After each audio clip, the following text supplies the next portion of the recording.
Hello everyone, welcome back to my channel Emmerdale. I hope everyone is having a wonderful day. Before starting the video, please subscribe and keep watching for more details. Uglies ending explained. Is Peris dead? Uglies has leaped to the top of the most watched movies list on Netflix, and viewers will have been left with one major question about the fate of Peris. Fans of Scott Westerfeld's novel Uglies faced a long wait to see the story brought to the screen, with the movie landing on Netflix 18 years after it was first announced, and 4 years after Joey King signed on as executive producer.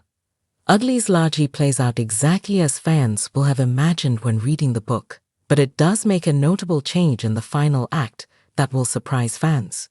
So in order to explain the big change from page to screen, we need to delve into some major spoilers as we explore the ending of Uglies and what happened to Peris. As mentioned above, Uglies largely plays out as the book does, with Tally sent by Dark Cable to find out where the smoke is and discover the weapon they're building to destroy the city. If she doesn't do it, Tally will never have the operation to become a pretty. Cable, however, is hiding a big secret about the operation, which won't be a surprise to anybody who's seen a dystopian sci-fi before. The operation not only makes Uglies into pretties, but also adds lesions on their brain to dull them and make them compliant. Once Tally finds out the truth from David's parents Az and Maddie, she throws the locket that Cable gave her into the fire, assuming that she destroyed the location beacon in it. Unfortunately, as it does in the book, burning the locket actually activates it. Cable shows up at the smoke the next day with an army of specials, modified pretties who are fast and strong.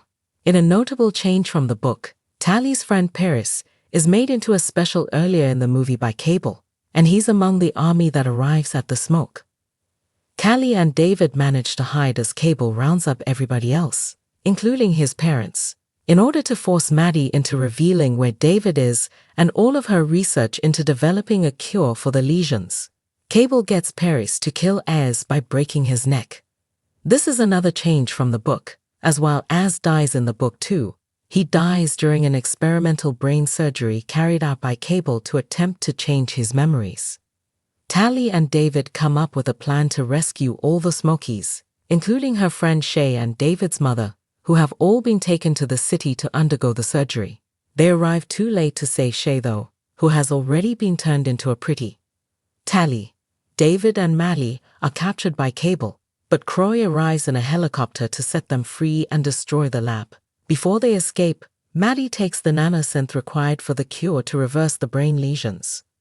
Peris shows up again to try and stop them, but Tally thinks she can make him remember her. Before she can, David attacks Peris, seeking revenge for his father's death, and when Peris gets the upper hand, Tally pushes Peris off David.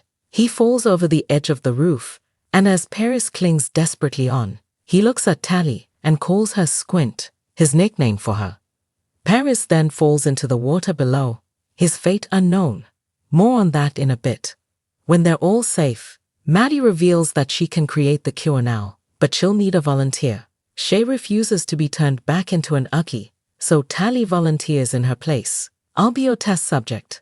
They'll turn me, and then you'll turn me back. Tally stays behind to get recaptured by Cable, saying the final line of the book when Cable arrives. I'm Tally Youngblood.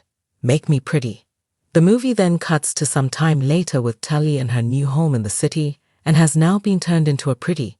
However, as she looks down at her hand, she still has her childhood scar, which is the sign that she still remembers who she is.